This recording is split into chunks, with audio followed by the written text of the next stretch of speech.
আপনি কি সারা জীবন আমাকে এভাবেই পিচ্ছি বলে খ্যাপাবেন, নাকি একটা সময় গিয়ে নিজের মনের কথাটাও স্বীকার করবেন?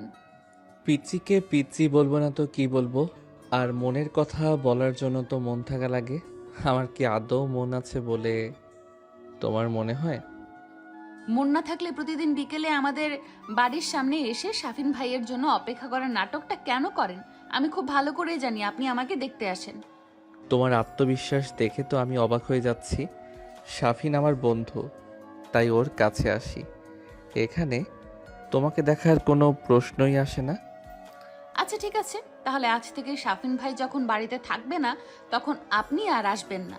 আর এখন আমার সামনে থেকে যান, আমি পড়তে বসবো। পড়ার কথা বলে তো আসলে তুমি ফোনের ভেতরে মুখ গুজে বসে থাকো, সেটা কি আমি জানি না নিঝুম? আপনি আমার নাম ধরে ডেকেছেন আয়ন ভাই? আপনি কি জানেন গত 3 বছরে এই প্রথম আমার নামটা আপনার মুখে শুনলাম? আয়ান নিঝুমের খুব কাছে এগিয়ে যায়। নিঝুমের চোখে মুখে এক ধরনের চঞ্চলতা খেলা করছে, যা আয়ানকে প্রতি মুহূর্তে পাগল করে দেয়। আয়ান আলতো করে নিঝুমের চিবুক ছুঁয়ে দেয়। নিঝুমের গায়ের মিষ্টি সুবাস আয়ানের নেশা ধরিয়ে দিচ্ছে। আয়ান নিজের গাম্ভীর্য বজায় রাখার চেষ্টা করলেও নিঝুমের মায়াবী চোখের সামনে সে বেশিক্ষণ টিকে থাকে না। আয়ান নিঝুমের কপালে আলতো করে নিজের ঠোঁট ছোঁয়ায়। নিঝুম শিউরে ওঠে আয়ানের এমন আচরণে। সে আগে কখনো দেখেনি। আয়ান নিঝুমের কানের কাছে মুখ নিয়ে ফিসফিস করে কিছু একটা বলে। নিঝুমের গাল দুটো লাল হয়ে ওঠে। আয়ান মুচকি হেসে ঘর থেকে বেরিয়ে যায়। আয়ান বেরিয়ে যেতেই শাফিন ঘরে ঢুকে। কিরে নিঝুম, আয়ান তোকে কি বলেছিল? ও আসার পর থেকে তোকে কেমন যেন দেখাচ্ছে। কিছু না ভাইয়া, আয়ন ভাই জাস্ট বলছিল আমি যেন ঠিকঠাক পড়াশোনা করি। ওনার মতো প্রফেসর তো, তাই সারাক্ষণ জ্ঞান দেওয়া ছাড়া আর কাজ নেই। তুই মিথ্যা বলছিস নিঝুম। আমি দরজার আড়ালে থেকে সব দেখেছি। আয়ান তোর কপালে চুমু দিচ্ছিল। মিতু নিঝুমের বড় ভাবি। সে বাড়ির সব খবর রাখে। মিতুর কথা শুনে নিঝুম লজ্জায় লাল হয়ে যায়। শাফিন অবাক হয়ে মিতুর দিকে তাকায়, কারণ সে জানতো আয়ন খুব গম্ভীর ধরনের মানুষ। নিঝুমের প্রতি তার মনে এমন কিছু আছে সেটা শাফিন কল্পনাও করেনি। মেতু, তুমি কি সত্যি বলছো আয়ান এমন কিছু করেছে? আমার তো বিশ্বাস হচ্ছে না। বিশ্বাস না হওয়ার কি আছে? তোমার বন্ধু মানুষটা বাইরে যতই শক্ত হোক, ভেতর তো নিঝুমের জন্য তার অনেক সফট কর্নার আছে। আর আমাদের নিঝুমও কি কম যায়? ও তো সে কবে থেকে আয়ানের প্রেমে হাবুডুবু খাচ্ছে। ভাবি তুমি বেশি বলছো। আমি কোনো প্রেমে পড়িনি। আয়ান ভাইয়া জাস্ট এমনিই ওটা করেছে। নিঝুম কথাগুলো বলে নিজের ঘরে দৌড়ে চলে যায়। বাড়ির নিচতলায় তখন আয়ান আর শাফিনের বাবা মা বসে গল্প করছেন। নিঝুমের বাবা আসলাম সাহেব আর আয়ানের বাবা কবির সাহেব ছোটবেলার বন্ধু। তাদের ইচ্ছে এই বন্ধুত্বকে আত্মীয়তার রূপ দেয়া। কবির সাহেব চায়ে চুমুক দিয়ে আসলাম সাহেবের দিকে তাকান। আসলাম, আমি ভাবছিলাম আয়ান আর নিজুমের বিয়েটা নিয়ে কথা বলবো। ছেলেটা বড় হচ্ছে আর নিজুমও এখন যথেষ্ট বুঝদার। আমি তো রাজি কবির, কিন্তু আমাদের আয়ান কি রাজি হবে? ও তো সারাক্ষণ বই আর স্টুডেন্ট নিয়েই থাকে। নিজুমের মতো চঞ্চল মেয়েকে কি ও সামলাতে পারবে? আমার ছেলেকে আমি চিনি আসলাম ভাইয়া। আয়ন উপরে দিয়ে রাগী হলেও নিঝুমকে ভীষণ পছন্দ করে। আমি অনেকবার দেখেছি ও লুকিয়ে নিঝুমকে দিকে তাকিয়ে থাকে। দুই পরিবারের বড়রা যখন ড্রয়িং রুমে বসে বিয়ের আলাপ করছে, তখন শাফিন আর মিতু নিজেদের ঘরে বসে হাসাহাসি করছে। শাফিন ভাবছে তার প্রিয় বন্ধু যখন তার দুলাভাই হবে, তখন তাকে পচানোর সুযোগ হাতছাড়া করবে না। মিতু শাফিনকে থামিয়ে দিয়ে বলে, আগে তো বিয়েটা হতে দাও। আয়ান যতটা গম্ভীর, তাতে ওকে রাজি করানোই হবে আসল কাজ। আয়ান তখন নিজের ঘরে বসে নিঝুমের একটা ছবির দিকে তাকিয়ে হাসছে। ছবিটা নিঝুমের 13তম জন্মদিনের, যখন ও একদম ছোট ছিল। আয়ান ছবির উপরে হাত বুলায় আর মনে পড়ে নিঝুমের সেই হাসি মাখা মুখটা। নিঝুম তার জীবনে এক পশলা বৃষ্টির মতো এসেছে। আয়ান ঠিক করে নেয় সে কালকেই সরাসরি নিঝুমের কাছে গিয়ে বিয়ের প্রস্তাব দিবে। মাঝরাতে আয়ানের ফোনে একটা মেসেজ আসে, নিঝুম পাঠিয়েছে। আয়ান ফোনের স্ক্রিনের দিকে তাকিয়ে থাকে। আপনি কাল যা করেছেন তার জন্য আপনাকে শাস্তি পেতে হবে। আপনি আমার ঘরে এসে আমাকে ওভাবে টাচ করার সাহস পেলেন কোথায়? সাহসটা তুমিই দিয়েছ নিঝুম। আর আমি যা করেছি সেটা তো কেবল শুরু, এখনো অনেক কিছু বাকি আছে। আপনি তো দেখি অনেক বেশি রোমান্টিক হয়ে গেছেন প্রফেসর সাহেব। কাল বিকেলে ছাদে আসবেন, আপনার সাথে বোঝাপড়া আছে। এদিকে আয়ান মেসেজটা পড়ে শব্দ করে হাসে। সে বুঝতে পারছে নিঝুম তাকে চ্যালেঞ্জ করছে। পরের দিন বিকেলে আয়ান সময় মতো ছাদে পৌঁছে যায়। সেখানে নিঝুম আগে থেকে দাঁড়িয়েছিল। আকাশটা মেঘলা হয়ে আছে, মনে হচ্ছে যে কোনো সময় বৃষ্টি নামবে। নিঝুম শাড়ি পরেছে, তাকে আজ অপূর্ব লাগছে।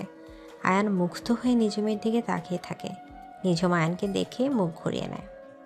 শাড়িতে তোমাকে বেশ সুন্দরী লাগছে নিঝুম, তবে এই সাজটা বোধহয় অন্য কারো জন্য। হ্যাঁ, অন্য কারো জন্যই তো। আমি কি আপনার জন্য সেজে বসে থাকবো নাকি? আমার জন্য অনেক পাত্র রেডি হয়ে আছে। পাত্রদের নামগুলো কি আমি জানতে পারি? তাহলে তাদের বাড়ি গিয়ে একটু শুভেচ্ছা জানিয়ে আসতাম যে তারা কার উপর নজর দিয়েছে। আপনাকে বলতে যাব কেন? আপনি তো আমার কেউ না, আপনি শুধু আমার ভাইয়ের বন্ধু আর আমার প্রফেসর। আয়ান নিঝুমের কোমরে হাত দিয়ে তাকে নিজের দিকে টেনে নেয়। নিঝুম অপ্রস্তুত হয়ে যায়। আয়ানের বলিষ্ঠ বুকের সাথে নিঝুম মিশে যাচ্ছে। নিঝুমের নিঃশ্বাস দ্রুত হতে শুরু করে। আয়ান নিঝুমের কানের লতিতে ছোট করে একটা কামড় দেয়। নিঝুম ব্যথায় উফ করে ওঠে। আয়ান নিঝুমের ঠোঁটের খুব কাছে মুখ নিয়ে যায়। আমি তোমার কেউ না, সেটা খুব জলদি বদলে যাবে নিঝুম। আমি আসলাম, চাচ্চুর সাথে কথা বলেছি, আমি তোমাকে বিয়ে করতে চাই। আপনি কি পাগল হয়ে গেছেন? আমি এখনো ছোট, আমার তো ক্যারিয়ার আছে, পড়ালেখা আছে। আমি এখন বিয়ে করব না। পড়ালেখা বিয়ের পরেও করা যায়, আর ক্যারিয়ার করতে আমি তোমাকে সাহায্য করব, কিন্তু তোমাকে অন্য কারো হতে দেব না নিঝুম। তুমি শুধু আমার, এই অধিকার আমি আদায় করেই ছাড়ব। ঠিক তখন আকাশ ভেঙে বৃষ্টি নামতে শুরু করে। নিঝুম আর আয়ান দুজনে ভিজে একাকার হয়ে যায়।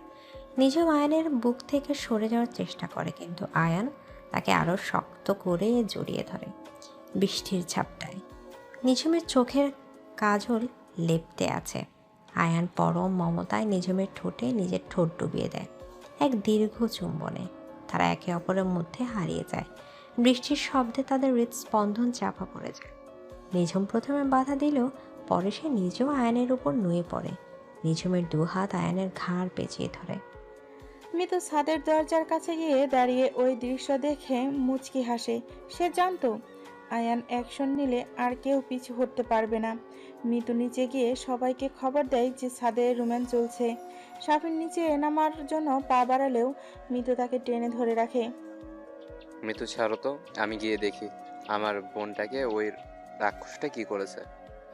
তুমি একদম ওখানে যাবে না, বড়রা সব ঠিক করছে তো। তুমি গিয়ে মাঝখানে ঝামেলা পাকাবে না।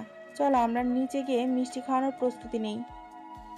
আয়ান নিঝুমকে ছেড়ে দেয়। নিঝুম হাঁপাচ্ছে, তার মুখ লজ্জায় লাল হয়ে আছে। আয়ান নিঝুমের কপালে একটা চুমু খেয়ে বলে, এখন নিচে চলো, সবাই আমাদের জন্য অপেক্ষা করছে। নিঝুম আর আয়ান যখন নিচে নেমে আসে তখন বাড়ির সবাই তাদের দিকে তাকিয়ে হাসছে।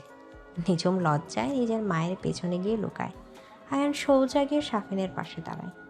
কিরে প্রফেসর সাহেব, পড়ালেখা কি আজ ছাদের শেষ হলো নাকি আরো বাকি আছে? শাফিন, তুই বেশি কথা বলিস না।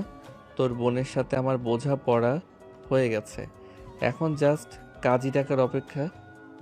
আমরা তো কাজী ডাকার জন্য রেডি আয়ান। আগামীকাল শুক্রবার তোমাদের বিয়ের দিন ঠিক করেছি।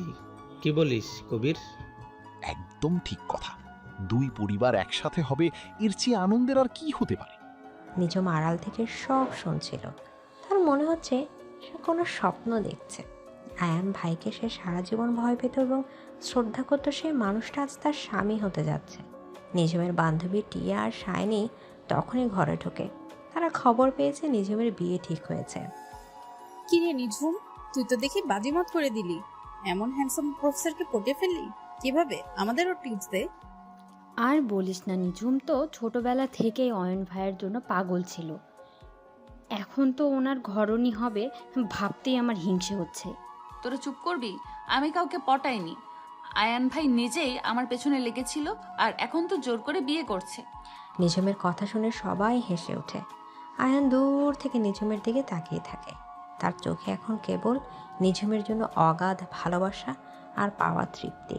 নিঝুম বুঝতে পারে তার জীবনটা এখন থেকে পুরোপুরি বদলে যাচ্ছে। সে আর কেবল নিঝুম নেই, সে এখন আয়নের পিচ্ছি বউ হতে চলেছে। আপনি কি ভেবেছেন বৃষ্টির মধ্যে ওভাবে জোর করে চুমু খেলেই আমি আপনাকে বিয়ে করতে রাজি হয়ে যাব? আমি কিন্তু এখনো ছোট, আর আপনার মতো খিটখিটে প্রফেসরের সাথে সংসার করা আমার পক্ষে সম্ভব না। ছোট বলেই তো তোমাকে শাসন করা সহজ নিঝুম, আর জোর করার কি আছে? তুমি তো নিজেই আমার ঘাড় জড়িয়ে ধরেছিলে, সেটা কি ভুলে গেলে নাকি আবার মনে করিয়ে দিতে হবে? থুর, কি যে বলেন না, লজ্জা লাগে তো। আর আপনি এত নির্লজ্জ হলেন কবে থেকে শাফিন ভাই? জানলে আপনার হাড়গোড় আস্ত রাখবে না। এদিকে আয়ান নিঝুমের ঘরের দরজায় হেলান দিয়ে দাঁড়িয়ে আছে। নিঝুম আয়না দেখে চুল ঠিক করছে। আয়ান আলতো করে নিঝুমের পেছনে গিয়ে দাঁড়ায়। আয়নার প্রতিবিম্ব নিঝুমের ফর্সা গলায় আয়নার লম্বা আঙুলের ছোঁয়া লাগতেই নিঝুম শিউরে ওঠে। আয়ান নিঝুমের কানের কাছে মুখ নিয়ে আসে। নিঝুমের সারা শরীর একটা অদ্ভুত কাঁপুনি বয়ে যায়। আয়ান নিঝুমের কাঁধে নিজের থুতনি রাখে। নিঝুম চোখ বন্ধ করে ফেলে। আয়ান নিঝুমের গলার খাঁজে গভীর করে নিজের ঠোঁট ছোঁয়ায়। নিঝুমের শ্বাসকষ্ট হতে শুরু করে। সে আয়ানকে ধাক্কা দিয়ে সরিয়ে দিতে চায়, কিন্তু আয়ান তাকে আরো শক্ত করে ধরে রাখে। আয়ান নিঝুমের কানে ফিসফিস করে বলে, তুমি শুধু আমার নিঝুম, এই পিচ্চি বউকে আগলে রাখার দায়িত্ব এখন আমার। আয়ান ঘর থেকে বেরিয়ে যেতে নিঝুম বিছানায় ধপ করে বসে পড়ে। তার বুক এখনো ধড়ফড় করছে। কিরে নিঝুম, তুই এখানে বসে আছিস আর বাইরের সবাই তোর বিয়ের শপিং নিয়ে আলোচনা করছে, তুই যাবি না আমাদের সাথে? আমি যাব না ভাইয়া, তোমরা যা ভালো মনে করো নিয়ে এসো, আমার কিছুই পছন্দ হবে না। কেন পছন্দ হবে না কেন? আয়ান তো বলেছে তুই যা চাইবি তাই হবে। ও তোকে রাজকন্যার মতো সাজাতে চায়। শাফিন চলো আমরা যাই, নিজে মনে হয় একটু লজ্জা পাচ্ছি। শাফিন আর মিতু ঘর থেকে বেরিয়ে যায়। বাড়ির ড্রয়িং রুম এখন গিজগিজ করছে। মানুষ নিঝুমের কাজিনরা সবাই এসেছে। সুমি, রিয়া, জুই আর তানভি তারা সবাই মিলে হই হুল্লোড় করছে। তানভীর নিঝুমের সমবয়সী এবং ছোটবেলা থেকেই নিঝুমের খুব ভালো বন্ধু। তানভীরের আশাটা আয়ান খুব একটা ভালো চোখে দেখে না। আয়ান সোফায় বসে ল্যাপটপে কাজ করছিল। তখনই তানভীর নিঝুমের ঘরে ঢোকে। কিরে নিঝুম, তুই নাকি বিয়ে করে ফেলেছিস? এই বয়সে, পুতুল খেলার বয়সে তুই সংসার করবি কিভাবে? তুই থাম তো তানভীর, আমার এমনিতেই মেজাজ খারাপ। আয়ান ভাই আমাকে জোর করে বিয়ে করছে, তুই কিছু কর না। আমি কি করব বল? আয়ান ভাই তো দাদরেল মানুষ, ওনার সামনে দাঁড়াতেও ভয় লাগে। তবে তুই চিন্তা করিস না, আমি আসি তো তোর সাথে। আয়ান ল্যাপটপ বন্ধ করে নিঝুমের ঘরের দিকে আসে। সে দরজার আড়াল থেকে তানভীর আর নিঝুমের কথা শুনছিল। আয়ানের কপালে ভাঁজ পড়ে। সে সোজাসুজি ঘরের ভেতরে ঢুকে পড়ে। তানভীর আয়ানকে দেখে একটু ঘাবড়ে যায়। আয়ান তানভীরের দিকে তীক্ষ্ণ চোখে তাকায়। তানভীর, তুমি এখানে কি করছো? নিচে সবাই শপিংয়ে যাওয়ার প্রস্তুতি নিচ্ছে, তুমি যাও ওদের সাহায্য করো। নিঝুমের এখন রেস্ট দরকার। জি আয়ান ভাই, আমি জাস্ট নিঝুমের সাথে কথা বলছিলাম। ও বলছিল ও নাকি এখন বিয়ে করতে চায় না। নিঝুম কি চায় আর কি চায় না সেটা আমি বুঝবো, তোমাকে এখানে ওকালতি করতে হবে না, তুমি এখন আসতে পারো। তানভীর মুখ কালো করে ঘর থেকে বেরিয়ে যায়। নিঝুম আয়ানের দিকে রেগে তাকায়। আয়ান নির্বিকারভাবে নিঝুমের বিছানায় বসে নিঝুমের রাগ দেখে সে মনে মনে মজা পাচ্ছে। আয়ান নিঝুমকে ইশারা করে কাছে আসার জন্য। নিঝুম নড়াচড়া করে না। আয়ান নিজে উঠে গিয়ে নিঝুমের হাত ধরে হ্যাঁচকা টানে। নিঝুম আয়ানের কোলের ওপর এসে পড়ে। আয়ান নিঝুমের কোমর জড়িয়ে ধরে যাতে সে উঠতে না পারে। আপনি তানভীরের সাথে ওভাবে কথা বললেন কেন? ও তো আমার বন্ধু, আপনি সারাক্ষণ এত জেলাস ফিল করেন কেন? বন্ধু মানে বন্ধু, ওর চোখের ভাষা আমি বুঝি নিঝুম। আমার জিনিসের উপর অন্য কারো নজর আমি সহ্য করি না, সেটা তুমিও ভালো করে জানো। আমি কি আপনার কোনো জিনিস নাকি? আমি একটা মানুষ, আমার নিজস্ব ইচ্ছা আছে। হ্যাঁ, তুমি আমার মানুষ, আমার একান্ত ব্যক্তিগত সম্পদ। এখন চুপ করে থাকো, নয়তো আবার আমি আমার পদ্ধতিতে তোমাকে চুপ করিয়ে দেব। নিঝুম চুপ করে যায়। সে জানে আয়ান যা বলে তা করে ফেলে। আয়ান নিঝুমের নাকে নাক ঘষে একটা মিষ্টি আদর দেয়। নিঝুমের রাগ জল হয়ে যায়। সে আয়নের বুকে মুখ লুকায়। এই মানুষটা যতই শাসন করুক, তার বুকের ভেতরে যে বিশাল এক সমুদ্র ভালোবাসা আছে সেটা নিঝুম টের পায়। বাড়ির বড়রা তখন গয়নার সেট নিয়ে ব্যস্ত। নিঝুমের মা রহিমা বেগম আর আয়নের মা রেহানা বেগম একে অপরের সাথে পাল্লা দিয়ে গয়না পছন্দ করছেন। রেহানা, এই সেটা দেখো তো, নিজুমকে মানাবে না? সোনার উপর মিনা কাজ করা আমার খুব পছন্দ হয়েছে। ভাবি এটা তো সুন্দর, কিন্তু আমি ভাবছিলাম নিজুমকে আমাদের পারিবারিক হারটা দিব। ওইটা হারিয়ে তেরি, আমাদের বংশের বড় বউরা ওইটাই পরে। মা, তোমরা যা দিচ্ছ সবই সুন্দর হবে। নিজুম তো এমনিতেই সুন্দরী, তার উপর গয়না পরলে তো পরীর মতো লাগবে। বিয়ের শপিং শেষ করে সবাই যখন বাড়িতে ফিরে তখন রাত 10টা। বাড়ির আঙিনায় ডেকোরেশনের কাজ শুরু হয়ে গেছে। আলোকসজ্জায় পুরো বাড়ি ঝিলমিল করছে। নিঝুমের ছোট বোন তিতলি আর আয়নের ভাই আরিয়ান মিলে ছাদে বাজি ফোটাচ্ছে। তাদের আনন্দে পুরো পাড়া সরগরম। আরিয়ান আয়নের চেয়ে 5 বছরের ছোট। সে বেশ আধুনিক এবং স্মার্ট। সে নিঝুমের সাথে বেশ মজা করে। ভাবি, আপনি কি সত্যি আমার এই রাগী ভাইটার সাথে জীবন কাটাবেন? এখনো সময় আছে, পালিয়ে যান, আমি আপনাকে হেল্প করব। পালানোর কথা তো আমি ভাবছি আরিয়ান, কিন্তু তোর ভাই যে সিকিউরিটি ক্যামেরার মতো আমার উপর নজর রাখে, পালাবো কোন দিক দিয়ে? আরিয়ান, তুই কি বলছিস? আমি সব শুনতে পাচ্ছি। নিঝুমকে পালানোর বুদ্ধি দিচ্ছিস? তুই নিজে কি বাড়ি থেকে পালানোর পরিকল্পনা করছিস নাকি? আয়নের কণ্ঠ শুনে আয়ান জিভ কাটল। সে হাসতে হাসতে তিতলিকে নিয়ে নিচে নেমে গেল। আয়ান নিঝুমের দিকে তাকালো। নিঝুম একা ছাদে দাঁড়িয়েছিল। বাতাসের ঝাপটায় তার চুলগুলো উঠছে। আয়ান নিঝুমের পেছনে গিয়ে দাঁড়ালো। বৃষ্টির পর আকাশ এখন পরিষ্কার। এক ফালি চাঁদ উঁকি দিচ্ছে। আয়ান নিঝুমের পেটে হাত দিয়ে তাকে পেছন থেকে জড়িয়ে ধরল। নিঝুম আয়নের শরীরের উষ্ণতা অনুভব করছে। আয়ান নিঝুমের কাঁধে নিজের ঠোঁট ছোঁয়ালো। নিঝুম, তুমি কি সত্যিই খুশি এই বিয়েতে, নাকি পরিবারের চাপে পড়ে হ্যাঁ বলেছ? সত্যি বলবো আয়ান ভাই, শুরুতে ভয় পেতাম আপনাকে, কিন্তু এখন মনে হয় আপনি ছাড়া আমার আর কেউ নেই। আপনি যতই শাসন করেন আমি জানি আপনি আমাকে সবার চেয়ে বেশি ভালোবাসেন। তুমি যদি এটা বুঝে থাকো তাহলে আর কখনো পালানোর কথা বলবে না। তোমাকে ছাড়া আমার এক মুহূর্তও চলে না নিঝুম। এই গম্ভীর প্রফেসরের হৃদস্পন্দন শুধু তোমার নামেই চলে। নিঝুম ঘুরে দাঁড়িয়ে আয়নকে জড়িয়ে ধরে আয়ন নিঝুমকে পাঁজাকোলা করে তুলে নেয়। নিঝুমের পা দুটো শূন্য দুলছে। আয়ান নিঝুমকে নিয়ে ছাদের কোনায় একটা দোলনায় বসে। নিঝুম আয়নের কোলের মধ্যে গুটিসুটি মেরে শুয়ে থাকে। আয়ান নিঝুমের চুলে বিলি কেটে দেয়। নিঝুমের চোখে ঘুম জড়িয়ে আসছে। আয়ান নিঝুমের কপালে একটা দীর্ঘ চুম্বন দেয় এবং তার কানে ফিসফিস করে বলে, আই লাভ ইউ পিচ্চি বউ। নিঝুমের ঠোঁটের কোণে হাসি ফুটে ওঠে। সে আয়নের বুকে মাথা রেখে ঘুমের দেশে তলিয়ে যায়। পরদিন সকালে শুরু হয় গায়ে হলুদের ধুম। পুরো বাড়ি হলদে রঙে সেজেছে। নিঝুমকে হলুদ শাড়ি পরানো হয়েছে। তার কপালে হলুদের টিপ দেয়া হয়েছে। মিতু আর সুমি নিঝুমকে সাজিয়ে দিচ্ছে। তানবীর আর শাফিন মিলে গান বাজনা করছে।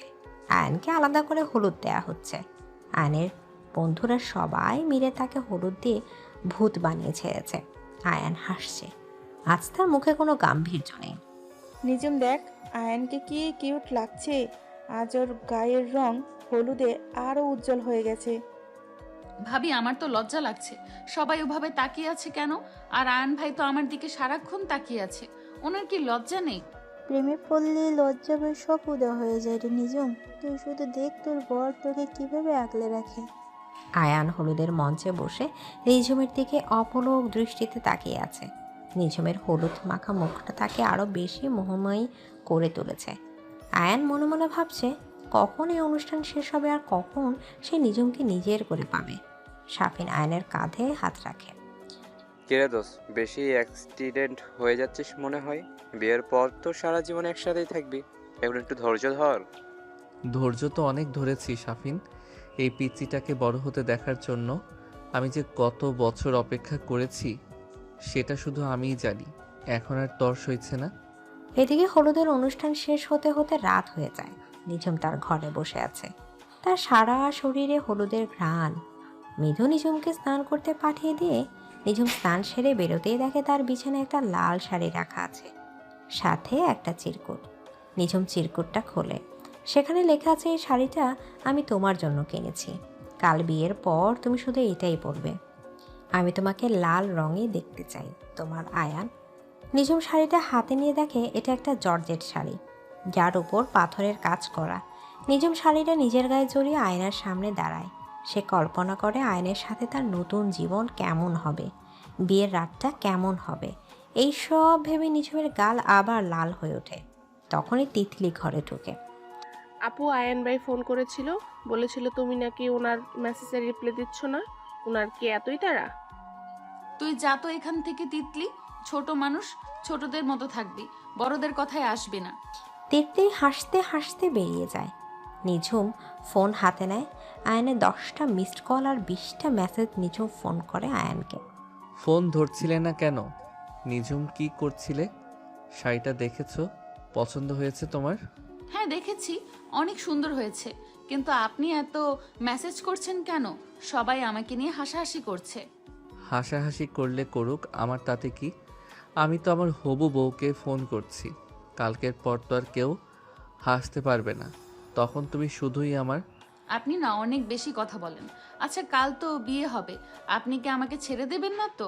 মানে সারা জীবন এইভাবেই রাখবেন তো? তোমাকে ছাড়া মানে নিজের জান ছাড়া থাকা। নিঝুম, তোমাকে আমি যক্ষের ধনের মতো আগলে রাখবো। এখন ঘুমাও, কাল অনেক ধকল যাবে। Good night my sweet heart. Nijhum phone রেখে হাসে। তার চোখে এখন শুধু স্বপ্নের আনাগোনা। বিয়ের আগের রাতটা যেন কাটতেই চায় না। দুই বাড়িতেই উৎসবের আমেজ চলছে। 20 জন কাজিন আর আত্মীয় স্বজন মিলে বাড়ির পরিবেশটা আনন্দময় করে তুলেছে। কেউ গান গাইছে, কেউ কার্ড খেলছে, কেউ আবার বিয়ের ড্রেস নিয়ে তর্কে মেরেছে। মিতু আর শাফিন ড্রয়িং রুমে বসে সবার সাথে আড্ডা দিচ্ছে। আসলাম সাহেব আর কবির সাহেব বারান্দায় বসে পুরনো দিনের গল্প করছে। তাদের বন্ধুত্ব এখন নতুন মাত্রা পেতে যাচ্ছে। শুক্রবার দুপুরে কাজী সাহেব এলেন। নিঝুমকে লাল বেনারসি পরিয়ে সাজানো হয়েছে। তার মাথায় ওড়না দেয়া, তার হাতে মেহেদির গাঢ় রং। আয়ান সাদা পাঞ্জাবি আর ধুতি পরেছে, তাকে গ্রিক দেবতার মতো লাগছে। আয়ান যখন নিঝুমের সামনে এসে বসলো, নিঝুমের হাত পা কাঁপতে শুরু করলো। কাজী সাহেব বিয়ের মন্ত্র পড়তে শুরু করলেন। আয়ান কবির সাহেব, আপনি কি নিঝুম আসলামকে 3 লক্ষ টাকা দিন মোহরে স্ত্রী হিসেবে কবুল করে নিচ্ছেন? আলহামদুলিল্লাহ, কবুল। আয়নের কণ্ঠস্বর পুরো ঘরে প্রতিধ্বনিত হলো। নিঝুমের পালা এলো। নিঝুমের চোখে জল টলমল করছে। সে নিচু স্বরে বলল, কবুল। উপস্থিত সবাই একসাথে বলে উঠল আলহামদুলিল্লাহ। শাফিন আর আরিয়ান মিলে ফুলের পাপড়ি ছিটিয়ে দিল নতুন দম্পতির উপর। আয়ান নিঝুমের হাতটা শক্ত করে ধরল। এ প্রথম সে সবার সামনে প্রকাশ্যে নিঝুমের হাত ধরল। নিঝুম মাথা নিচু করে বসে রইল। বিয়ের সব আনুষ্ঠানিকতা শেষ হতে হতে রাত 10টা বেজে গেল। নিঝুমকে এখন আয়ানের বাড়িতে নিয়ে যাওয়া হবে। বিদায়ের সময় নিঝুম কান্নায় ভেঙে পড়ল। বাবার গলা জড়িয়ে ধরে সে ডুকরে ডুকরে কাঁদছে। শাফিনের চোখের জল ধরে রাখতে পারছে না। আয়ান এগিয়ে গিয়ে আসলাম সাহেবের হাত ধরল। চাচ্চু, আপনি চিন্তা করবেন না, নিঝুমকে আমি আমার চোখের মনির মতো রাখবো। ওর কোনো কষ্ট হতে দেব না আমি। আমি জানি বাবা, আমার মেয়েটাকে তোমার হাতে সঁপে দিয়ে আমি নিশ্চিন্তে এখন থেকে তুমি ওর সব। নিঝুম গাড়িতে গিয়ে বসল।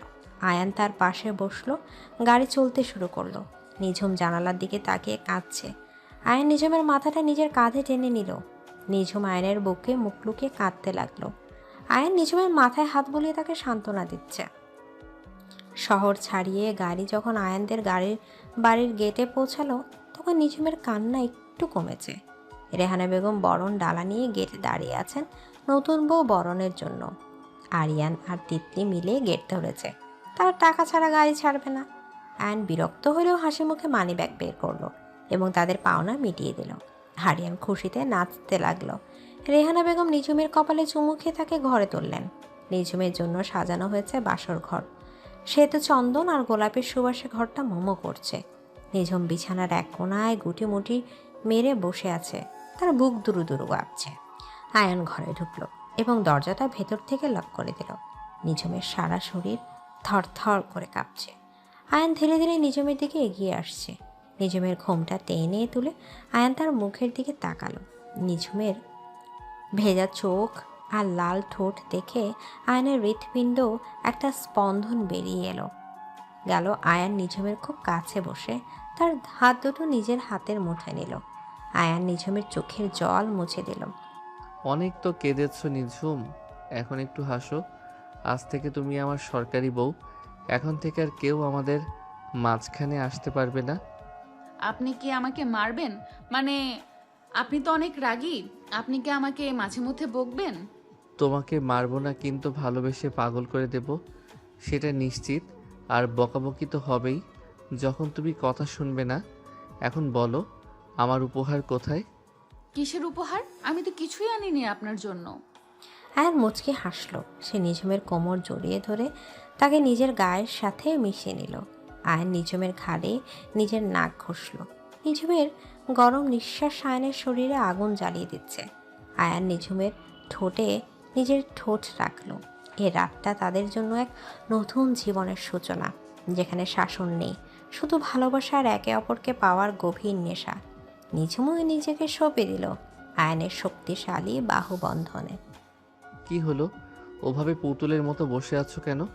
একটু আগে তো খুব বড় বড় কথা বলছিলে, এখন ভয়ে মুখ শুকিয়ে গেছে কেন? ভয় পাবো কেন? আমি কি আপনাকে ভয় পাই নাকি? আমি তো জাস্ট ভাবছি আপনি এতটা নির্লজ্জ কিভাবে হলেন। দরজাটা বন্ধ করার কি দরকার ছিল? বাসর ঘরে দরজা বন্ধ করবে না তো কি মেলা বসাবে নাকি নিঝুম? তুমি কি জানো আজ তোমাকে কতটা মোহময়ী লাগছে?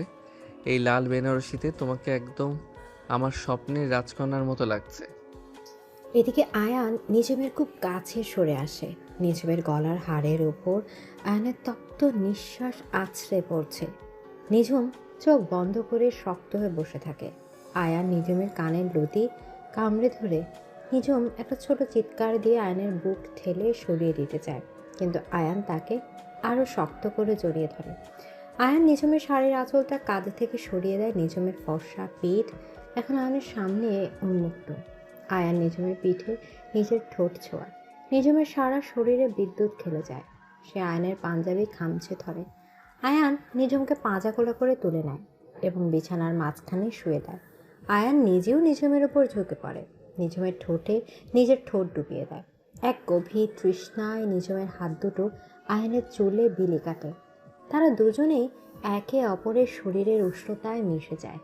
রাত গভীর হয়, বাসার ঘরের আলো নিভে যায়। শুধু দুটি হৃদয়ের স্পন্দন আর ভালোবাসার শব্দে ঘরটা মুখরিত হয়ে ওঠে। পরদিন সকালে নিঝুমের ঘুম ভাঙে আয়ানের বাহু বন্ধনে। আয়ান এখনও ঘুমিয়ে আছে। তার শান্ত মুখটা দেখে নিঝুমের মায়া লাগে। নিঝুম আলতো করে আয়ানের কপালে একটা চুমু খায়।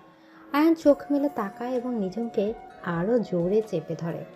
গুড মর্নিং পিচ্ছি বউ, রাতে তো খুব বাহাদুরি দেখাচ্ছিলে, এখন লজ্জা পাচ্ছ কেন? আপনি একদম চুপ করুন তো, ছাড়ুন আমাকে। শাশুড়ি মা ডাকছেন, হয়তো নিচে অনেক কাজ আছে। আজ কোনো কাজ নেই, আজ আমাদের রিসেপশন, মনে নেই? আর মা তো জানে আমরা এখন বিজি, তাই কেউ ডাকতে আসবে না। আয়ান নিঝুমের ঠোঁটে আবার একটা ছোট চুমু খেয়ে বাথরুমে ঢুকে যায়। নিঝুম বিছানা ছেড়ে উঠে দাঁড়ায়। তার সারা শরীরে একটা মিষ্টি ব্যথা অনুভব হচ্ছে। সে আয়নার সামনে গিয়ে দাঁড়ায়। তার গলায় আর কাঁধে আয়ানের দেয়া ভালোবাসার চিহ্নগুলো স্পষ্ট হয়ে আছে। নিঝুম ওড়না দিয়ে সেগুলো ঢাকার চেষ্টা করে। তখনই আরিয়ান দরজায় নক করে। ভাবি, ও ভাবি, এখনই কি ঘুমাচ্ছেন নাকি ভাইয়া আপনাকে বন্দি করে রেখেছে? নিচে সবাই নাস্তার জন্য ওয়েট করছে। আসছি আরিয়ান, তুমি যাও, আমি 10 মিনিটের মধ্যে আসছি। এদিকে নিঝুম দ্রুত তৈরি হয়ে নিচে নেমে আসে। ড্রয়িং রুমে শাফিন, মিতু আর নিঝুমের মা বাবা সবাই এসেছে বাসে বিয়ের ঘরোয়া অনুষ্ঠানে যোগ দিতে। মিতু নিঝুমকে দেখে মুচকি হাসে। সে নিঝুমের গলার দাগটা খেয়াল করেছে। কিরে নিঝুম, রাতটা কেমন কাটলো? তোর প্রফেসর সাহেব কি সারা রাত অঙ্ক করালো নাকি অন্য কিছু? ভাবি, তুমি কিন্তু পচা হয়ে গেছো। সারাক্ষণ আমাকে নিয়ে মজা করো কেন? শাফিন ভাই, দেখো না তোমার বউ কি বলছে। আমি কি বলবো নিঝুম? আয়ান তো আমার হাড়গোড় ভেঙে দেবে যদি ওর বউকে কিছু বলি। ও তো এখন তোর রক্ষাকর্তা। সবাই হাসাহাসি করছে। তখনই আয়ান নিচে নেমে আসে। আয়ান নীল রঙের একটা পাঞ্জাবি পরেছে, তাকে খুব ফ্রেশ লাগছে। আয়ান সোজা গিয়ে নিজুমের পাশে বসে। নিজুমের বাবা আসলাম সাহেব আয়ানকে দেখে হাসেন। আয়ান বাবা, নিজুমকে তো খুব ক্লান্ত দেখাচ্ছে, তুমি কি ওকে ঠিক মতো ঘুমাতে দাওনি নাকি? চাচ্চু, আসলে নিঝুম তো নতুন জায়গায় এসেছে, তাই হয়তো ওর মানিয়ে নিতে একটু সময় লাগছে। আমি চেষ্টা করছি ওকে কমফোর্ট জোন দেওয়ার। আয়ানের কথা শুনে নিঝুম মনে মনে বলে, হ্যাঁ, আপনি তো খুব কমফোর্ট জোন দিচ্ছেন, সারা রাত তো ঘুমাতেই দিলেন না। নাস্তা শেষ করে সবাই রিসেপশনের প্রস্তুতির জন্য পার্লারে আর ডেকোরেশনের কাজে ব্যস্ত হয়ে পড়ে। আরিয়ান আর তিতলি মিলে স্টেজ সাজাচ্ছে। 20 জন কাজে মিলে পুরো বাড়ি মাথায় তুলেছে। রিয়া, জুই আর সুমি নিঝুমের ঘরে এসে ভিড় জমায়। তারা নিঝুমকে সাজাতে সাহায্য করবে। ঝুম, তুই কি জানিস তানভীর আজ আসেনি? ও নাকি অসুস্থ। আসলে ওর মন ভেঙে গেছে তুই আয়ান ভাইয়াকে বিয়ে করলি দেখে। তানভীর কেন মন খারাপ করবে? ও তো আমার বন্ধু রিয়া। তুই ওইসব বাদ দে।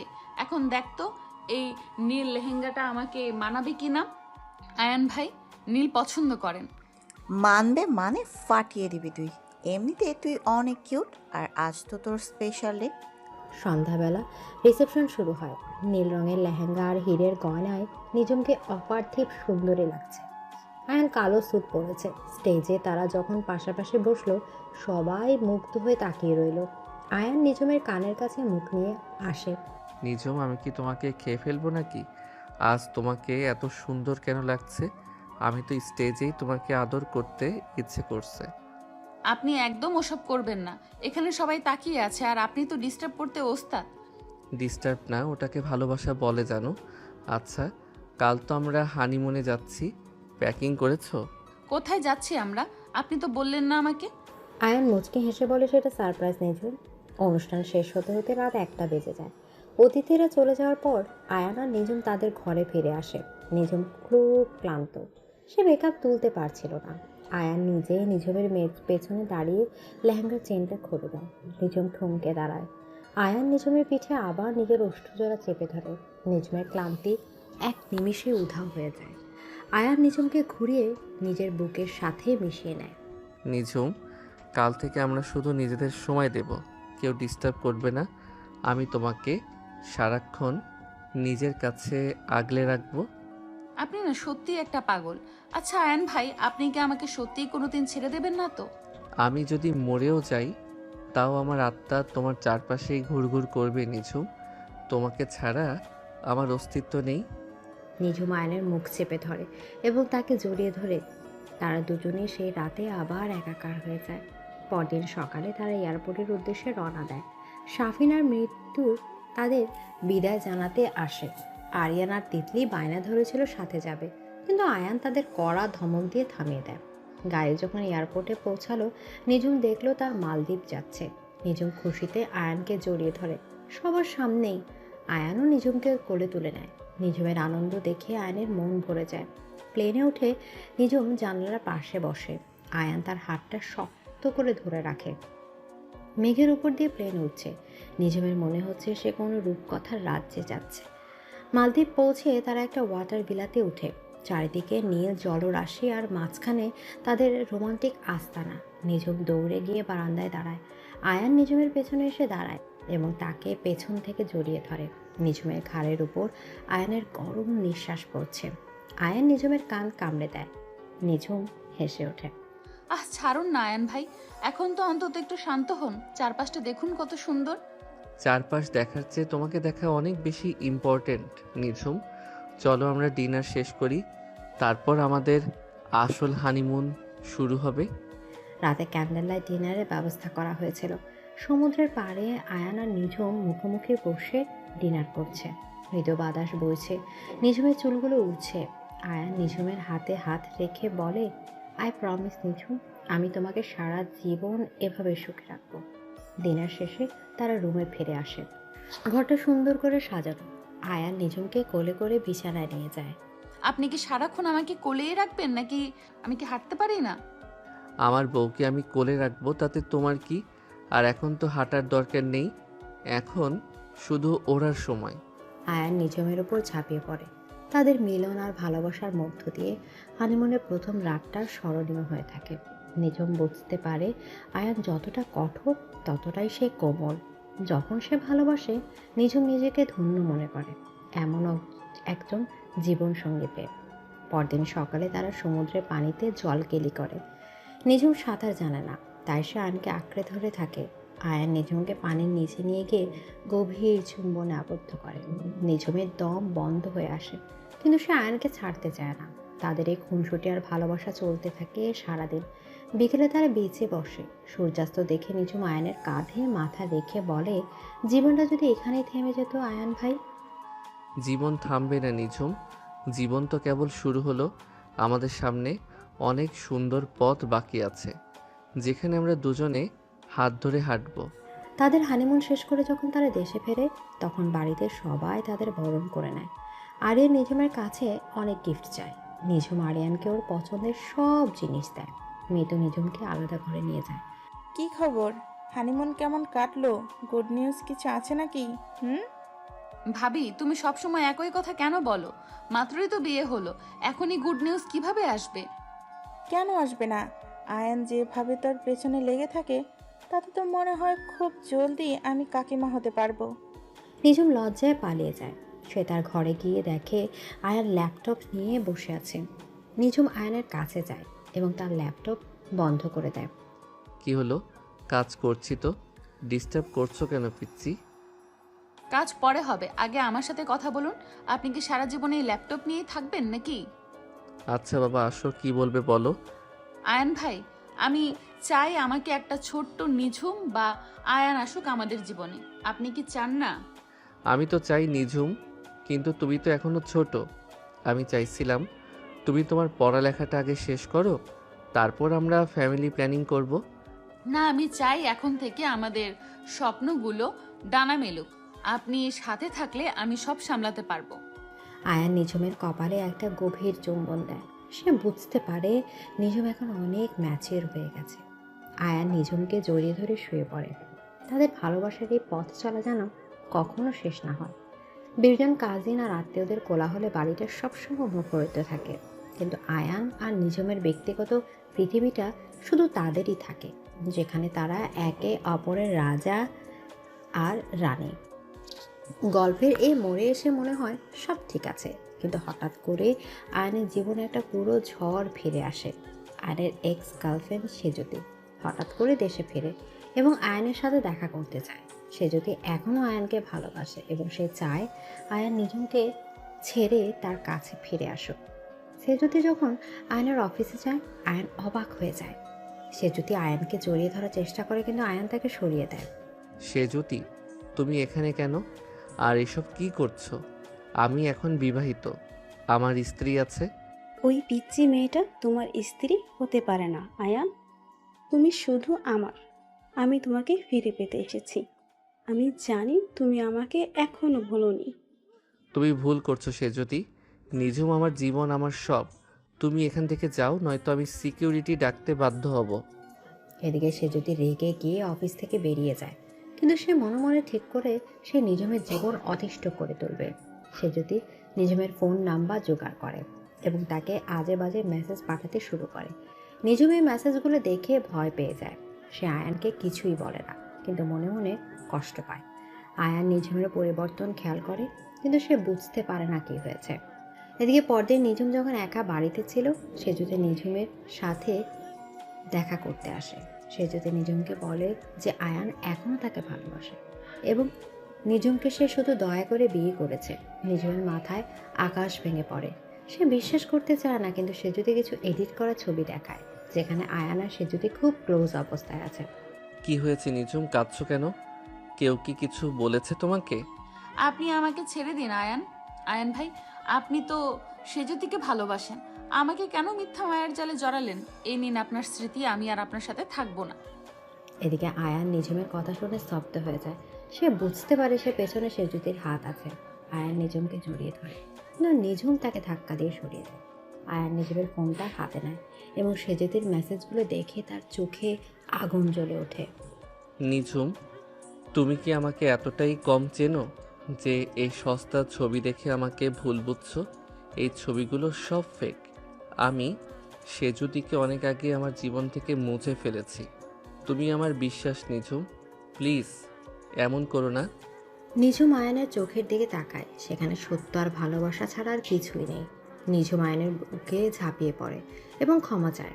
আয়ান নিঝুমকে শান্ত করে এবং সেজুদিকে ফোন করে কড়া ভাষায় শাসিয়ে দেয়, যাতে সে আর কখনো তাদের জীবনে না আসে। শাফিন আর মিথু এই খবর পেয়ে চলে আসে। শাফিন আয়ানকে সাপোর্ট করে এবং সেজুদিকে পুলিশের ভয় দেখায়। শেষ পর্যন্ত সেজুদি দেশ ছেড়ে চলে যেতে বাধ্য হয়। আয়ান আর নিঝুমের ভালোবাসা আরও গভীর হয়।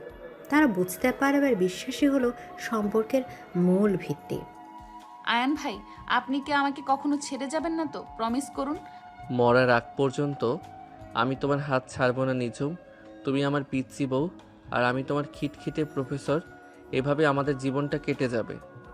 আয়ান নিঝুমকে পরম মমতায় জড়িয়ে ধরে। বাইরের বৃষ্টি যেন তাদের ভালোবাসাকে আরও পবিত্র করে তোলে। তারা দুজন দুজনকে নতুন করে আবিষ্কার করে। জীবনের প্রতিটা পদক্ষেপে বিজন আত্মীয় আর বন্ধু বান্ধবের সেই হৈহুল্লোড় আবার ফিরে আসে। বাড়িতে নিঝুম আবার হাসতে শুরু করে। তার হাসিতে পুরো বাড়ি প্রাণ ফিরে পায়।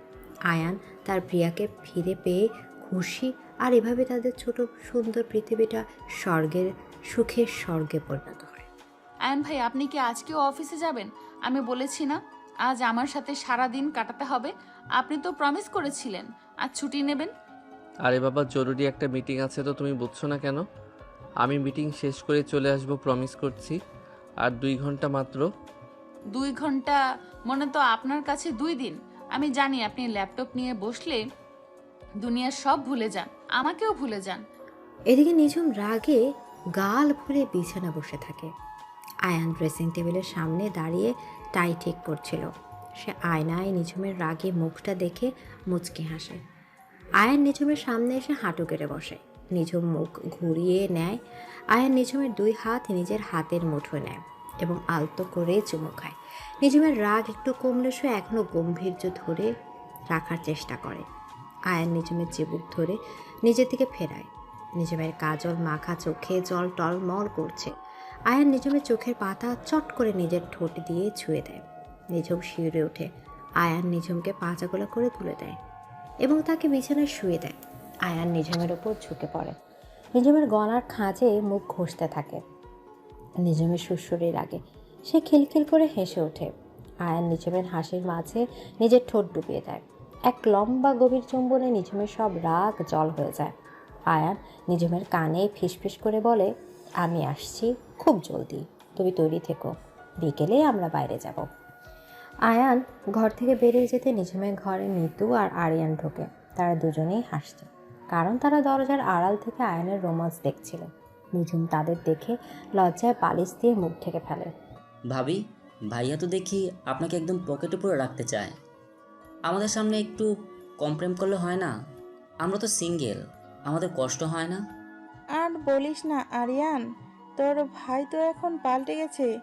আগে যে মানুষটা সারাদিন গম্ভীর হয়ে থাকতো, এখন সে নিঝুমের আঁচল ধরে ঘুরে। নিঝুম, তুই কি জাদু করলি বলতো? আমি কোনো জাদু করিনি ভাবি, তোমাদের ভাইয়াই এমন জেদি আর পাগল। আচ্ছা আরিয়ান, শাফিন ভাই কোথায়? ওকে তো সকালে দেখলাম না। শাফিন ভাইয়ার বাবা মিলে বাজারে গেছে আজ। অনেক মেহমান আসবে তো, তাই রান্নাবান্নার ধুম লেগেছে। তুমি কি রান্না করতে পারো ভাবি, নাকি ভাইয়াকে শুধু ভালোবাসতেই পারো? আমি রান্না পারি না কে বলেছে?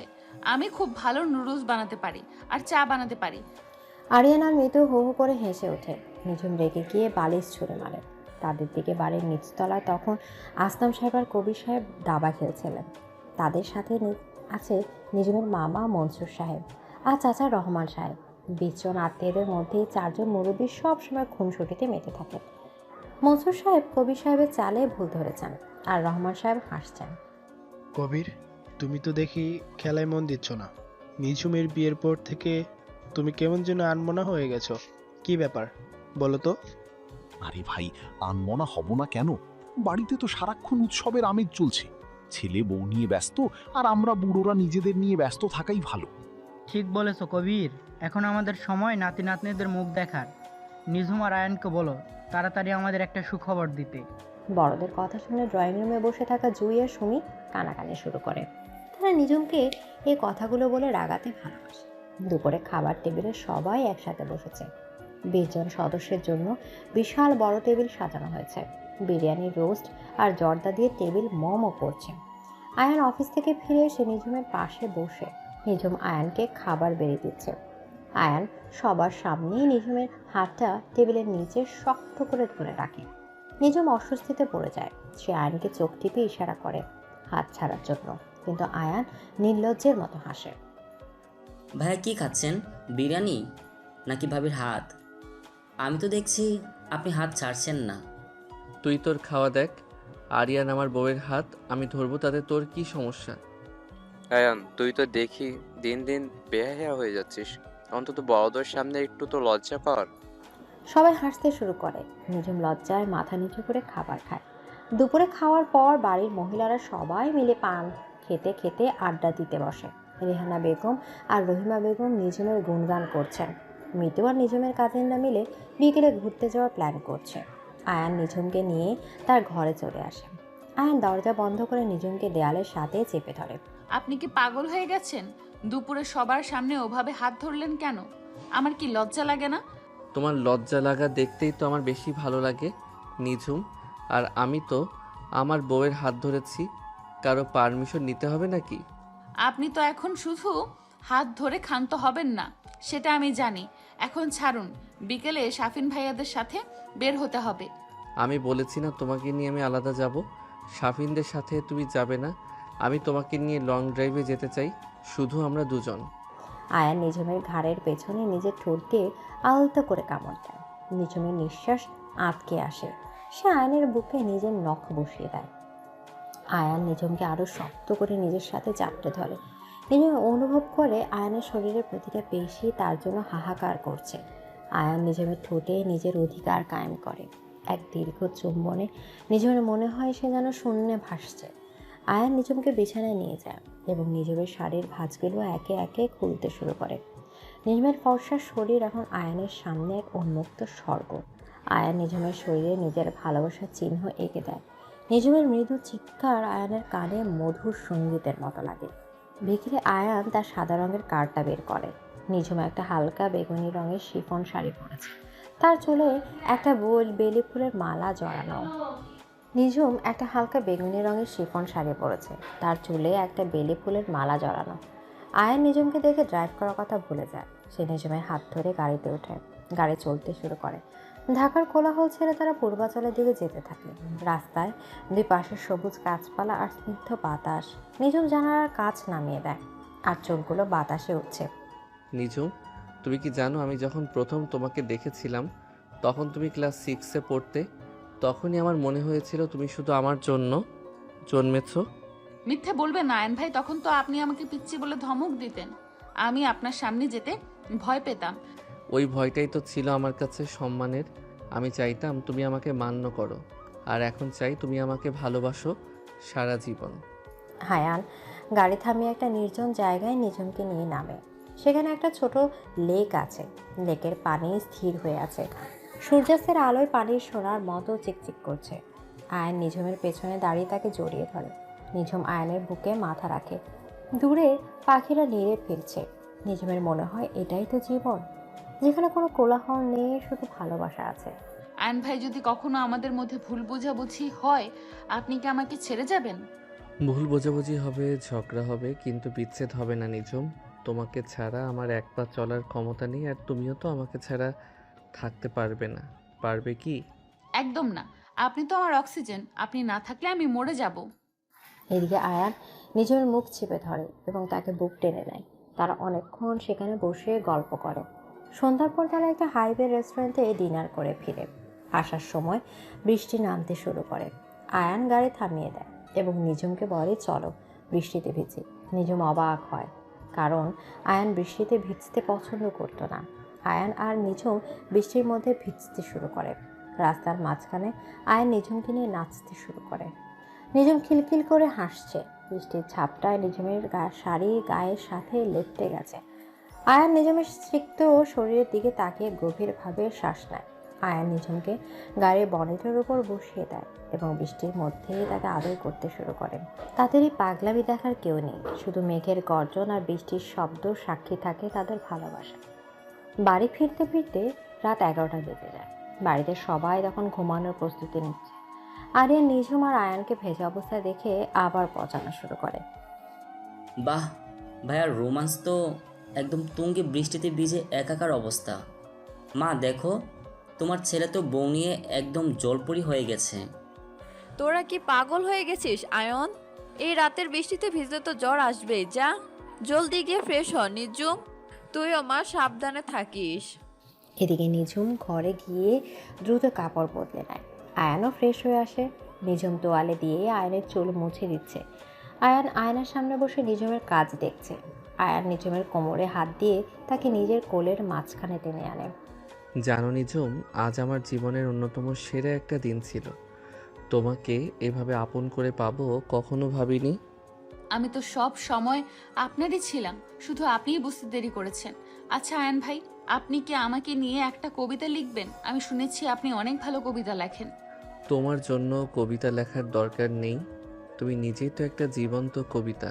আচ্ছা শোনো, তোমার চোখের নীলে আমি ডুব দিতে চাই, তোমার হাসির মাঝে আমি নিজেকে হারাই। তুমি আমার ছোট বউ, আমার মায়ের বাঁধন, তোমাকে পেলেই ধন্য আমার এই জীবন।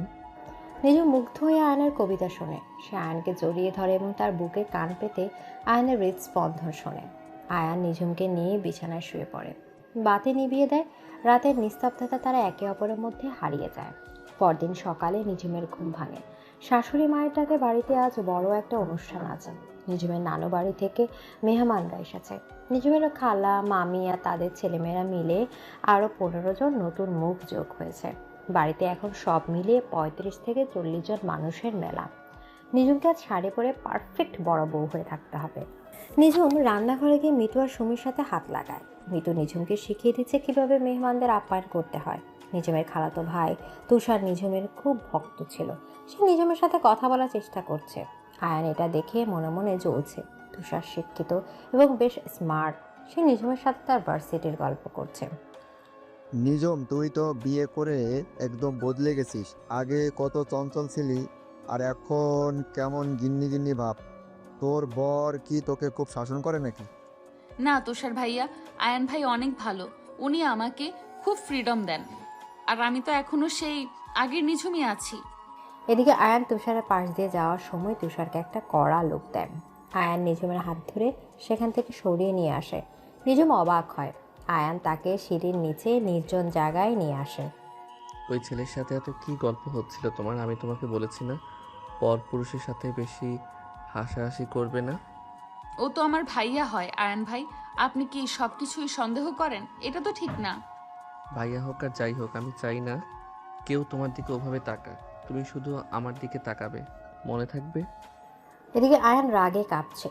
নিঝুম আয়নের রাগ দেখে ভয় পাওয়ার বদলে হাসতে শুরু করে। সে আয়নের গাল টেনে দিয়ে বলে, ওরে আমার জেলাস বরটা, এত জেলাস কেন? আপনি জানবেন আমি আপনার কি?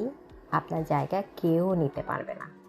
আয়ান নিঝুমের হাসিতে গলে যায়। সে নিঝুমের কপালে একটা চুমু দিয়ে শান্ত হয়ে দুপুরে সবাই একসাথে লনে বসে বনভোজনের মতো করে খাচ্ছে। তুষার নিঝুমের পাশে বসার চেষ্টা করলে আরিয়ান বুদ্ধি করে সেখানে বসে পড়ে। আরিয়ান জানে আয়ান ভাই রেগে গেলে কি হয়, তাই সে পরিস্থিতি সামাল দিয়ে সাফিন আর মিতু মিলে সবাইকে গান শোনাচ্ছে। বাড়ির পরিবেশটা খুব সুন্দর। বড়দের মধ্যে আজ পুরনো আমলের বিয়ের গল্প চলছে। নিঝুমের নানিমা নিঝুমকে কাছে ডেকে নিলেন। তিনি নিঝুমের হাতে একটা সোনার চুড়ি পরিয়ে দিলেন। এটা তার নানিমা তাকে দিয়েছিল। নিঝুম রে, আয়ান খুব ভালো ছেলে, ও তোকে খুব সুখে রাখবে। তুই শুধু ওকে একটু শ্রদ্ধা করিস আর ওর কথা শুনে চলিস। সংসারটা তোর নিজের হাতে গড়তে হবে। নানিমা, দোয়া করো যেন আমি আয়ান ভাইয়ের যোগ্য স্ত্রী হতে পারি। আমি তো একটু পাগলি টাইপের, জানি না কতটুকু পারবো। আয়ান দূর থেকে নিঝুমের কথাগুলো শুনছিল। তার মনে হলো নিঝুম আসলেই অনেক বদলে গেছে। সে এখন দায়িত্ব নিতে শিখেছে। বিকেলে সব মেহমানরা মিলে একটা সাংস্কৃতিক অনুষ্ঠানের আয়োজন করে। আরিয়ান গিটার বাজাচ্ছে আর নিঝুম একটা নাচ করলো। নিঝুমের নাচ দেখে আয়ান আবার নতুন করে প্রেমে পড়ে যায়। নিঝুমের প্রতিটি অঙ্গভঙ্গি আয়ানকে মাতাল করে দিচ্ছে। অনুষ্ঠান শেষে সবাই মিলে গ্রুপ ছবি তুলছে। 20 জন কাজিন একসাথে দাঁড়িয়ে সেলফি তুলছে। আয়ান আর নিজের মাঝখানে বসে আছে, শাফিন আর মিতু তাদের পেছনে দাঁড়িয়ে। রাত বাড়ার সাথে সাথে মেহমানরা একে একে বিদায় নিতে শুরু করে। বাড়িটা আবার শান্ত হয়ে আসে। আয়ান আর নিঝুম তাদের ঘরে ফিরে আসে। নিঝুম আজ খুব ক্লান্ত, সে বিছানায় এলিয়ে পড়ে। আয়ান নিঝুমের পা টিপে দিতে শুরু করে।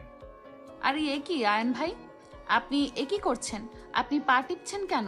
আমি ঠিক আছি। সারাদিন অনেক দৌড়ঝাঁপ করেছো নিঝুম, আজ আমার কাজ তোমাকে একটু রিল্যাক্স দেওয়া। চুপ করে শুয়ে থাকো।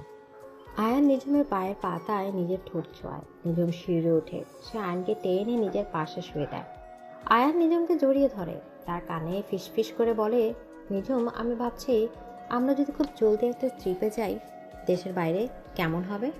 কোথায় যাবেন আপনি? যেখানে নিয়ে যাবেন আমি সেখানেই যাব। শুধু আপনি সাথে থাকলেই আমার আর কিছুই লাগবে না।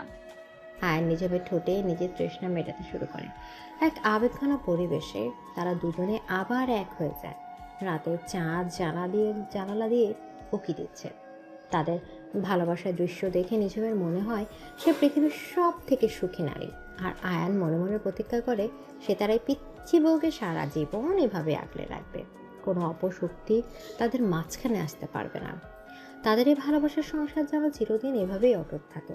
20 জন আত্মীয় সেই দেওয়া আর ভালোবাসা সবসময় তাদের সাথে থাকবে, এটাই নিঝুমের সব থেকে বড় পাওয়া। আয়ান ভাই, আপনি কি আজকেও আমার সাথে লুকোচুরি খেলবেন? আমি জানি আপনি আলমারির পেছনে দাঁড়িয়ে আছেন, আমার দিক থেকে চোখ সরাচ্ছেন না, কিন্তু সামনে আসার সাহস পাচ্ছেন না কেন? তোমার আত্মবিশ্বাস দেখে তো আমি অবাক হয়ে যাচ্ছি নিঝুম। আমি কেন তোমার থেকে লুকাবো? আমি তো জাস্ট দেখছিলাম আমার পিচ্ছি বউটা শাড়ি পরতে গিয়ে কতবার হিমশিম খায়। আমি কি হিমশিম খাই সেটা তো আপনি ভালোই জানেন, আর শাড়িটা তো আপনিই পরিয়ে দিতে পারতেন, কিন্তু আপনি তো শুধু দূর থেকে মজা দেখেন। আয়ান আলমারির আড়াল থেকে বেরিয়ে আসে। তার পরনে নেভি ব্লু রঙের একটা শার্ট, যার হাতাগুলো কোনোই পর্যন্ত গোটানো। আয়ান ধীর পায়ে নিঝুমের দিকে এগিয়ে আসে। নিঝুম আয়নার সামনে দাঁড়িয়ে নিজের শাড়ির কুচি ঠিক করার চেষ্টা করছে, কিন্তু পারছে না। আয়ান নিঝুমের ঠিক পেছনে এসে দাঁড়ায়। আয়নার প্রতিবিম্বে দুইজোড়া চোখের মিলন ঘটে। আয়ান নিঝুমের কোমর 2 হাত দিয়ে তাকে নিজের দিকে টেনে নেয়। নিঝুমের পিঠ আয়নের শক্ত বুকের সাথে মিশে যায়। আয়ান নিঝুমের ঘাড়ের এক পাশে নিজের মুখ ডুবিয়ে দেয়। নিঝুমের সারা শরীরে একটা কাঁপন বয়ে যায়। আয়ান নিঝুমের কানের লতিতে আলতো করে কামড়। নিঝুম একটা ছোট্ট চিৎকার দিয়ে আয়নের হাত খামচে ধরে। আয়ান নিঝুমের শাড়ির কুচিগুলো পরম মমতায় ঠিক করে দেয় এবং নিঝুমের পেটে একটা গভীর চুম্বন দেয়। নিঝুমের নিঃশ্বাস দ্রুত হয়ে আসে। সে আয়নের দিকে ঘোরে এবং আয়নের কলার ধরে, তাকে নিজের আরও কাছে টেনে নেয়। আপনি কি জানেন আয়ন ভাই, আপনাকে ছাড়া আমার এক মুহূর্তও চলে না, কিন্তু আপনি যখন অফিসে থাকেন তখন আমার মনে হয় আমি কোনো জেলখানায় বন্দি হয়ে আছি। জেলখানা তো আমার হৃদয় নিঝুম, যেখানে তোমাকে আমি সারা জীবনের জন্য বন্দি করে রেখেছি। আর অফিস তো শুধু আমাদের ভবিষ্যৎ গড়ার জন্য একটু সময় দেওয়া। এদিকে আয়ন নিঝুমের ঠোঁটে নিজের অধিকার কায়েম করে এক দীর্ঘ এবং তৃষ্ণার্ত চুম্বনে নিঝুমের 2 হাত আয়নের চুলে বিলে কাটে। তারা দুজনে একে অপরের উষ্ণতায় হারিয়ে যায়। ঠিক তখনই দরজায় ধুমধাম শব্দ শুরু হয়। আরিয়ানা তৃপ্তি দরজায় লাথি মারছে। ভাইয়া, ও ভাইয়া, দুপুর হয়ে গেল, এখনো কি আপনাদের বাসরাত শেষ হয়নি? নিচে সবাই নাস্তার টেবিলে বসে আছে, আর আপনারা দরজা বন্ধ করে কি করছেন আমরা সব জানি। আপু জলদি বের হও, মা রেগে যাচ্ছে। আজ নাকি আমাদের সবাই মিলে নানু বাড়ি যাওয়ার কথা, তুমি কি ভুলে গেছো? এই আরিয়ান, তুই যা তো এখান থেকে। তোকে কি কেউ কার্ড দিতে বলেছে? আমরা আসছি, তুই দাদাকে গিয়ে বল। আর 5 মিনিট। আরিয়ানা তৃপ্তি হাসতে হাসতে নিচে নেমে যায়। আয়ান নিঝুমকে ছেড়ে দেয় এবং তার কপালে একটা চুমু খেয়ে বলে, জলদি তৈরি হও, আজ অনেক আত্মীয় আসবে আমাদের সাথে দেখা করতে। নিঝুম দ্রুত তৈরি হয়ে নিচে নেমে আসে।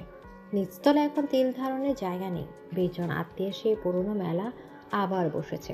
নিঝুমের বড় খালার ছেলে তুষার, তার স্ত্রী নীলা এসেছে, নিঝুমের মামাতো ভাই আরমান আর তার বোন জুই এসেছে।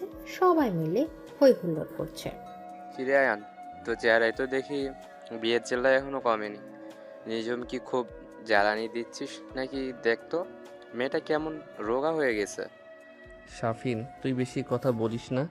তোর বোন শুকিয়ে গেছে না কি হয়েছে সেটা আমি জানি। ও তো সারাদিন আমার মাথা খায়, তাই হয়তো ওজন কমছে। তোমরা থামো তো। আয়ন ভাই, আপনি নিঝুমকে নিয়ে কালকে আমাদের বাড়ি আসবেন।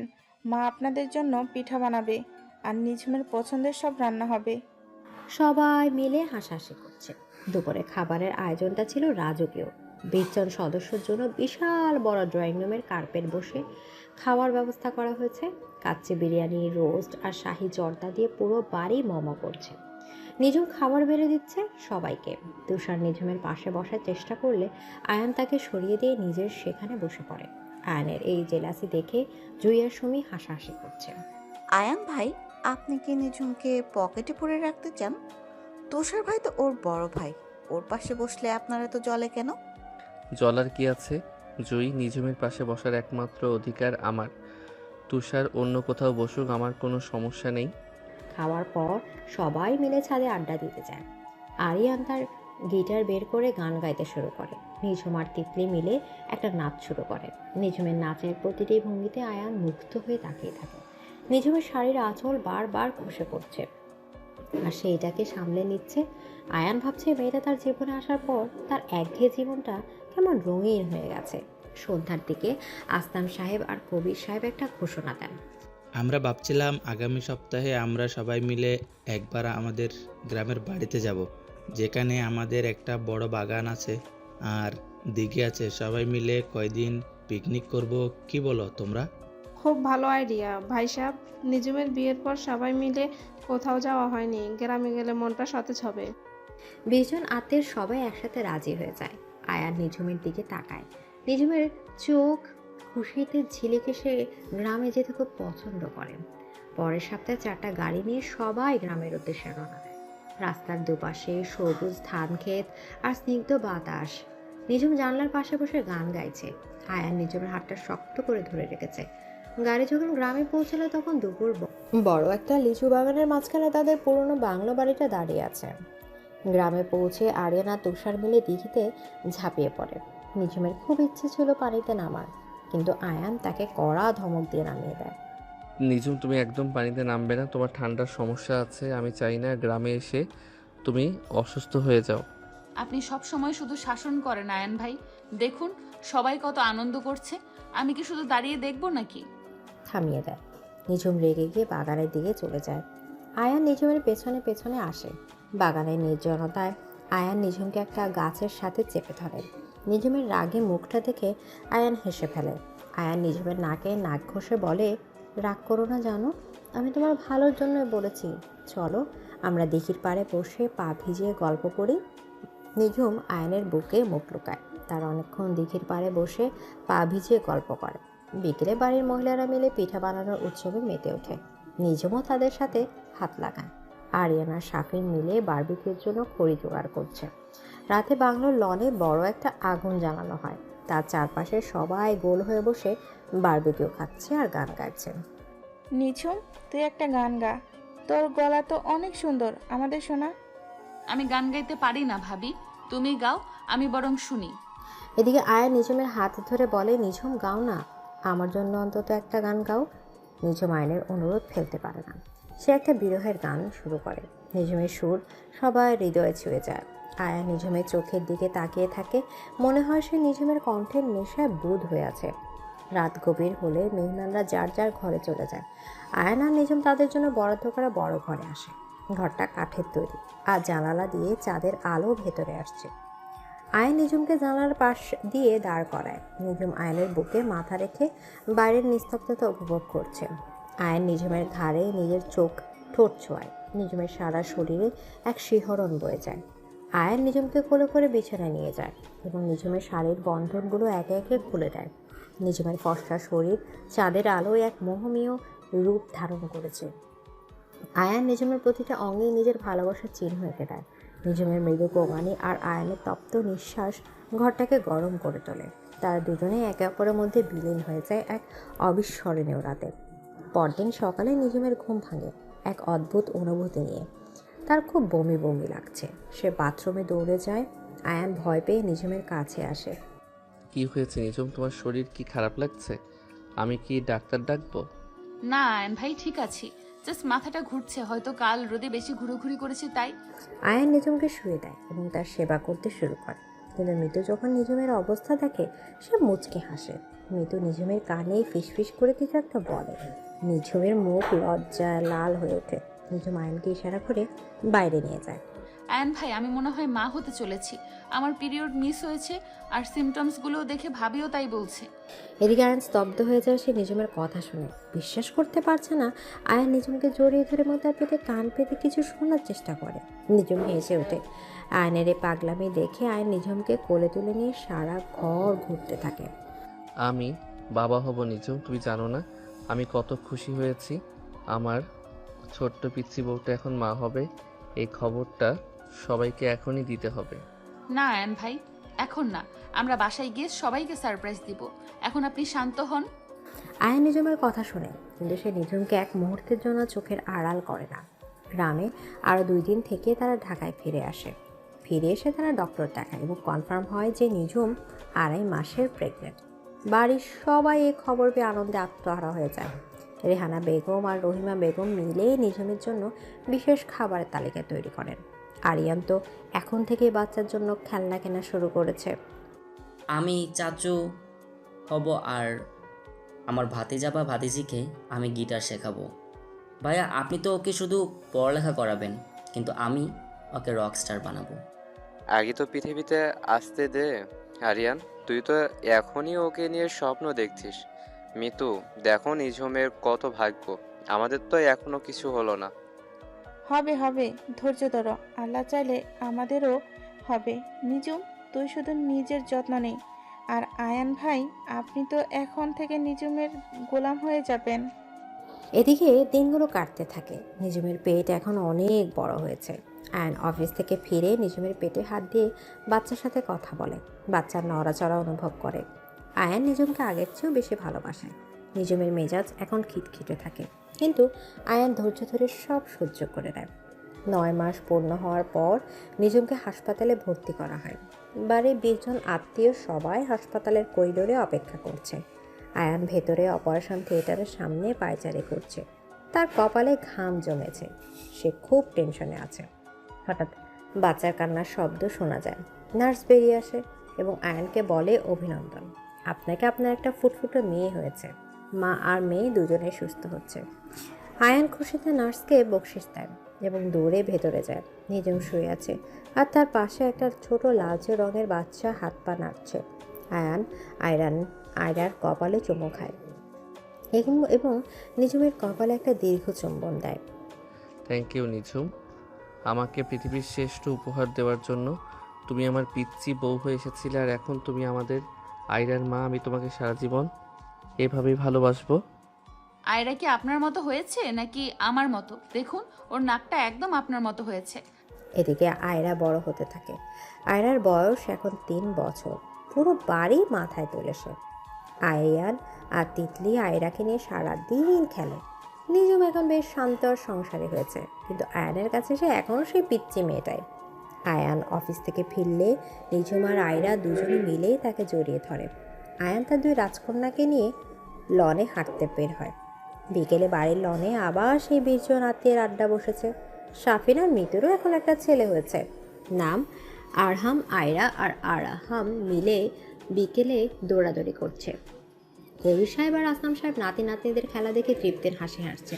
20 জন আত্মীয়ের এই একান্নবর্তী পরিবারটা যেন এক স্বর্গের সুখের স্বর্গ। আয়ান নিঝুমের হাত ধরে গাছের ছায়া বসে আছে। নিঝুম আয়ানের কাঁধে মাথা রেখে সূর্যাস্তের আলোয় তাদের মুখগুলো উজ্জ্বল করে ওঠে। নিঝুমের মনে পড়ে সেই প্রথম দিনের কথা, যখন সে আয়নকে ভয় পেত।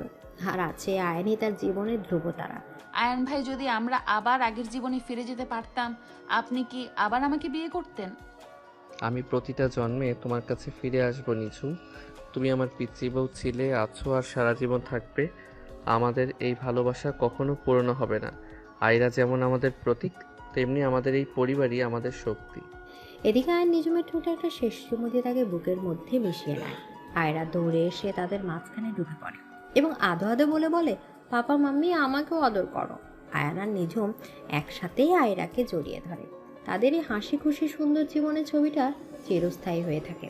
বেজন আত্মীয়ের দোয়া আর নিজেদের অফুরন্ত ভালোবাসায় তাদের পৃথিবীটা পূর্ণতা পায়। গল্পের সমাপ্তি ঘটলেও তাদের ভালোবাসার যাত্রা চলতে থাকে অন্তহীন পথে।